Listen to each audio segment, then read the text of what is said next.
India ने तीसरा टी20 भी जीत के वेस्ट इंडीज को 3-0 से टी20 सीरीज हरा दी है। सफाया कर दिया है, जैसे वनडे सीरीज में किया था वैसे टी20 सीरीज में भी कर दिया है, क्लीन स्वीप। तो मैं आपसे जो हमारे इंडियन प्लेयर्स हैं इनकी जो परफॉर्मेंस रही टी20 सीरीज भी और वनडे सीरीज भी, इन दोनों सीरीज का एक कंबाइंड मैं एनालिसिस करूंगा। इंडियन प्लेयर्स का अपनी रिपोर्ट कार्ड दूंगा जिसमें मैं एनालिसिस के साथ आउट ऑफ 10 में अपनी रेटिंग्स दूंगा हर प्लेयर को। ओके, सो हम स्टार्ट करते हैं। सबसे पहले तो बैट्समैन के साथ स्टार्ट करते हैं, जो हमारे बल्लेबाज रहे उनका पहले एनालिसिस करते हैं। बैट्समैन में सबसे पहले तो सूर्य कुमार यादव।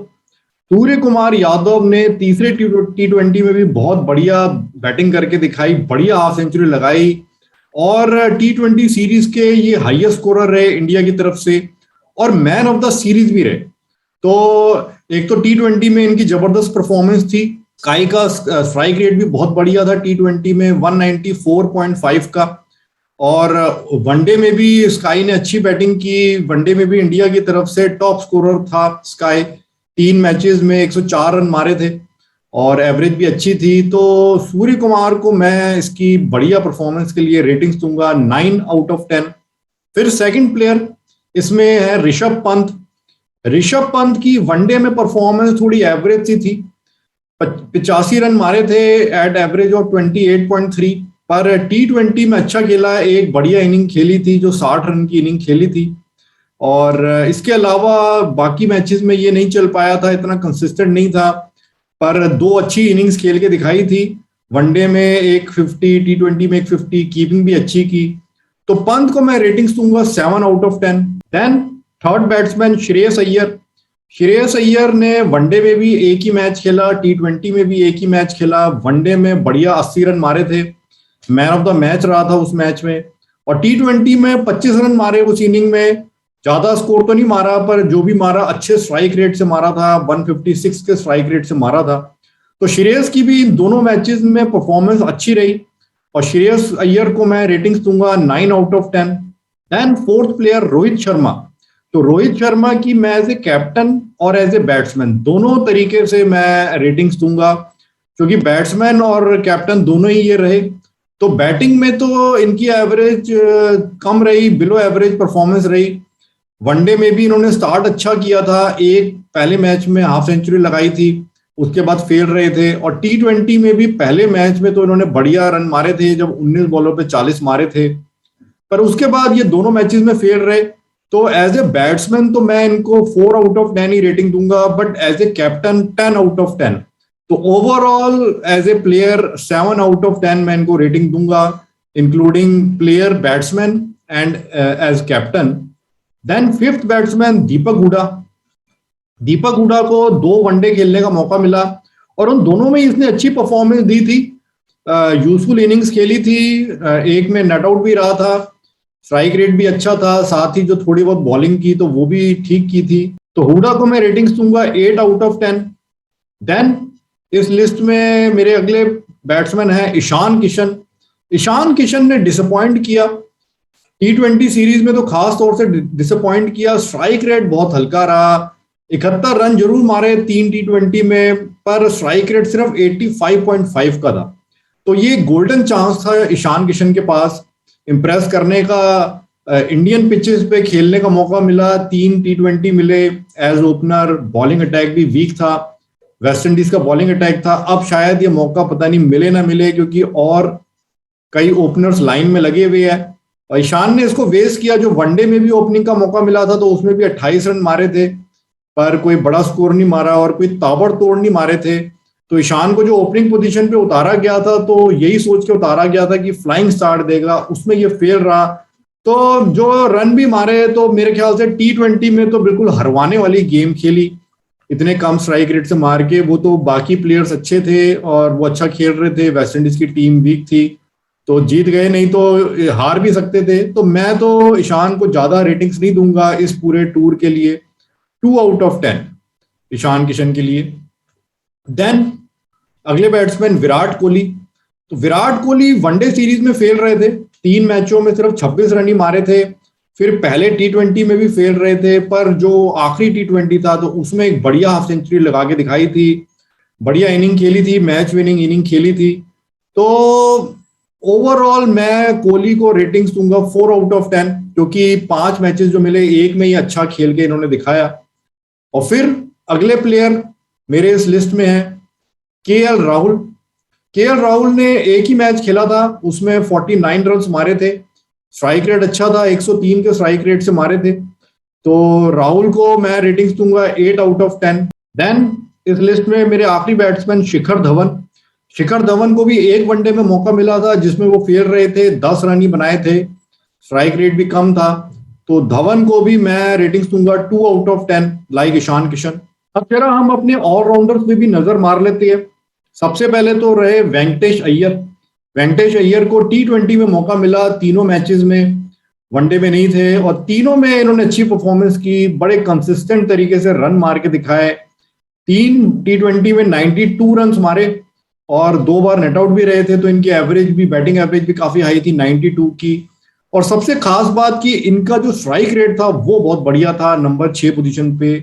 सीरीज में 184 का स्ट्राइक रेट रहा बैटिंग का, और साथ में 2 विकेटें भी निकाली, और इकोनॉमी रेट 8.5 का था, बॉलिंग एवरेज 13.5। तो मेरे अकॉर्डिंग तो वेंकटेश अय्यर ने परफेक्ट परफॉर्मेंस दी, इससे अच्छी परफॉर्मेंस आप नहीं एक्सपेक्ट कर सकते। जितनी भी बॉल्स मिली उसमें अच्छे रन मारे, और हालांकि man of the series Surya Kumar Yadav को मिला, बहुत अच्छी परफॉर्मेंस की थी स्काई ने भी, पर मेरे अकॉर्डिंग वेंकटेश अय्यर की स्काई से भी थोड़ी सी ज्यादा अच्छी थी, क्योंकि स्काई एक T20 में फेल हुए थे, 2 में चले थे, जबकि वेंकटेश ने हर मैच में रन मारे थे और साथ में बॉलिंग भी की थी, विकेटें भी निकाली। तो मेरे अकॉर्डिंग तो वेंकटेश अय्यर को मैन ऑफ द सीरीज होना चाहिए था। बट अब जो बढ़िया परफॉर्मेंस दी, तो मैं तो 10/10 रेटिंग्स दूंगा वेंकटेश अय्यर को।